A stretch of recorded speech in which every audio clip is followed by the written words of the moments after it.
Hi, everyone. Tom Suvansri, Premier Trust Advisors. So today I want to cover a topic that can cause people to just cringe, right? When asked, I get a lot of questions around life insurance, and most people don't really want to talk about it. They have a negative opinion of it because of what you hear from some of the financial entertainers that are out there, and certainly from the investment world. So life insurance can play a very important role in people's financial lives. You might hear things like, "Oh, life insurance is just a bad investment," in reality, it's not an investment; it is insurance.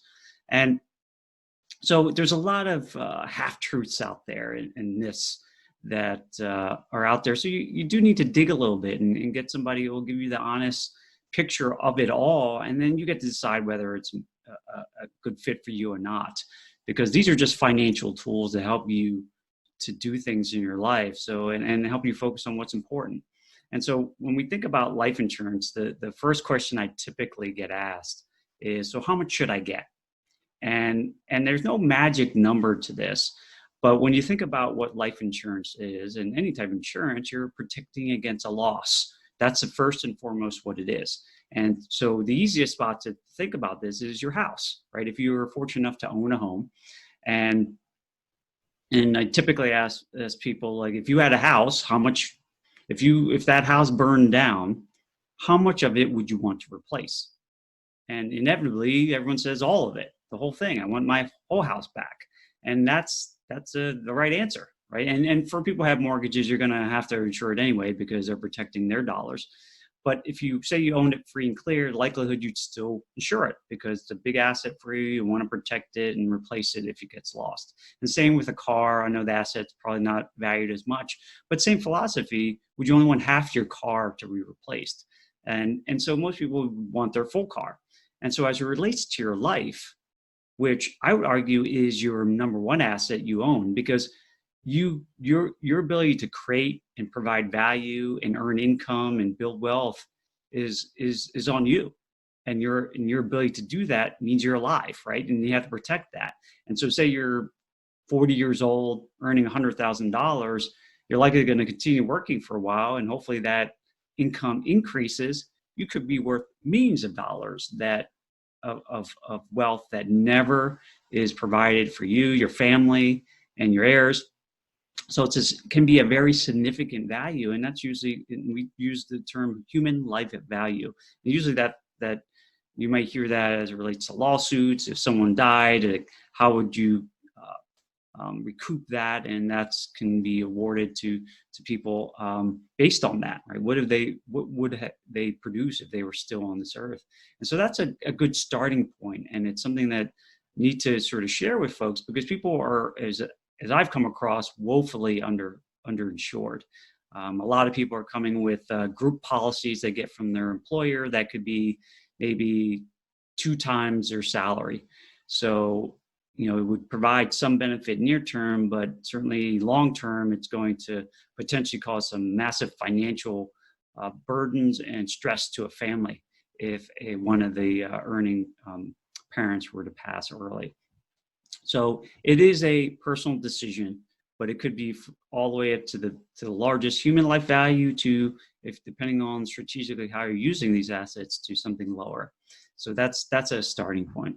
The second question I typically get is, what type, right? Should I get term insurance? Should I get permanent? There's a whole host of types of permanent policies.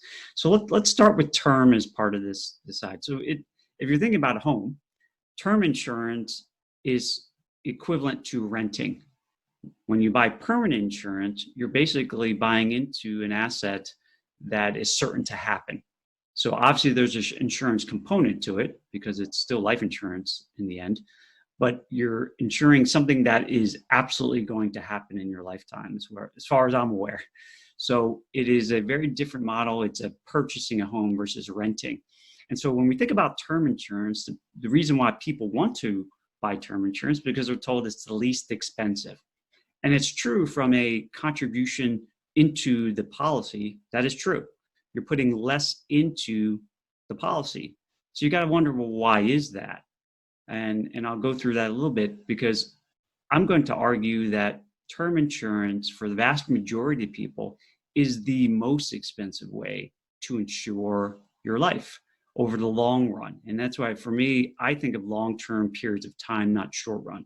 So let me just show you a quick example and help you kind of see what I mean by that it's the most expensive over your lifetime. So here we have an example of a 35-year-old male and his spouse is 33. And let's just say he's looking to get $1 million of death benefit. And say he wants to do that over his 30 years up until he retires at 65, which is what people are typically targeting these days. So let's say the premium is roughly $1,400. Now that's fixed throughout 30 years, fixed time period.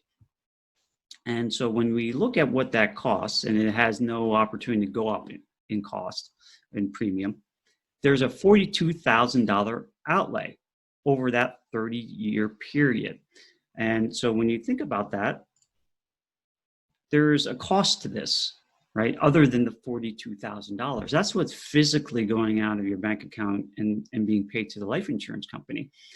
But everyone's dollars has a cost to it. If you're paying in cash, there's a cost to it because that money that you put into this policy no longer can earn for you.